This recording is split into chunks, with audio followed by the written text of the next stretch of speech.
إلا الخروج. يعني هو على فكرة مبسوط إنه هو تسويق بشكل غير مباشر، بس بنفس الوقت إزعاج بصراحة. يا عنا بطارية يا عنا. اوكي هلا رز الكبسة ما بده نقع، بس أنا بغسله لأنه مشان يروح منه النشا وهيك يعني. غبرة والله ما عم بلحق بالغبرة هون، كثير بتغبر كل شيء بسرعة.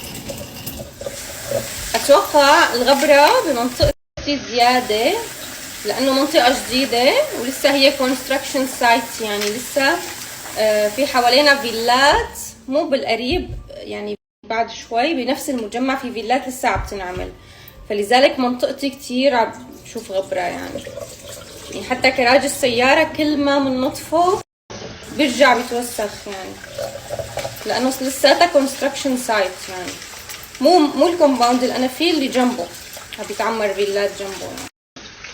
فأتوقع هذا السبب منشان هيك في اكسترا غبرة يعني.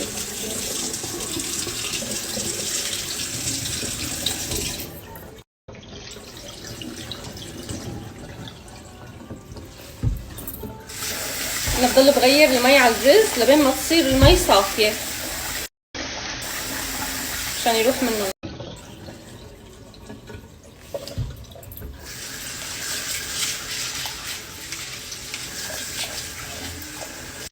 شو بدك تقولي؟ وعندي كمان روبوت، بس قالت لكم عندها روبوت. بسوي دانس الأورنج،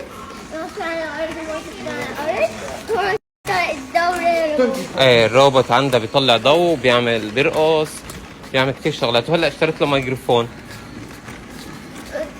هذا المايك كمان بتستخدميه صح؟ وكمان شو عندك كمان؟ نسيتي. عم فكر هذا بما انه جبته جديد جربه اليوم.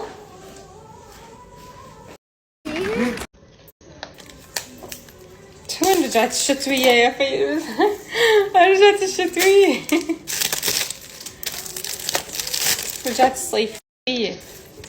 هاد ماجي بالزعفران كتير مشتهية جربه. هلا انا ما بحط للكبسة ماجي، والماجي كتير قليل لاستخدمها بطبخاتي، بحسها بتغير طعمة الطبخة وما بتظهر ابداعكم بالطبخة لما بتحطوا ماجي.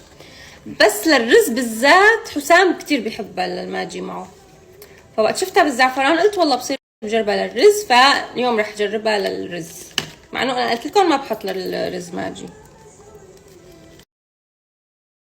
الدجاج خلص سلق، فشو جبت صينية الفرن، رح احط ورق زبدة منشان نحمره بالفرن. يعني الدجاج انا بعمله على مرحلتين،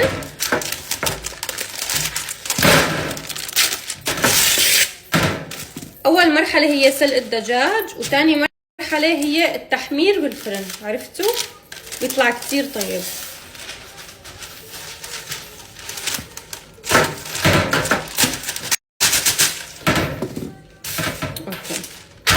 صار جاهز. اول شي حنحضر الصوص اللي رح ندهن فيه الدجاج، بس هذا الشي لازم ننتظر حسام لانه بدي دبس فليفله. فلازم ننتظر حسام لبين ما يجي. بهالوقت لا بكير حمي الفرن، بهالوقت رح طلع الدجاج وحطه على الصينيه، لانه اذا ضل بالمي رح يهترى اكثر يعني، عرفتوا؟ اذا ضل هيك بالمي رح خلاص هو انسلق، فبدنا اياه يوقف سلق، فلازم نطلعه.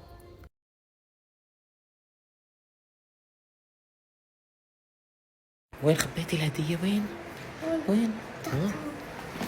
اوكي يلا بيلا، يلا تعي يا بيرلا.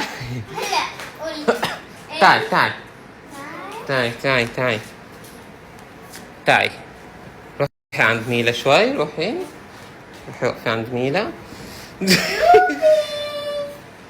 واو هيسوي هيك صح. حبيتيها؟ يلا بيتي انا اسويها. نفتحها؟ ايه هاي من ميلا الهدية. اوكي هي انا اشتريتها لليلة.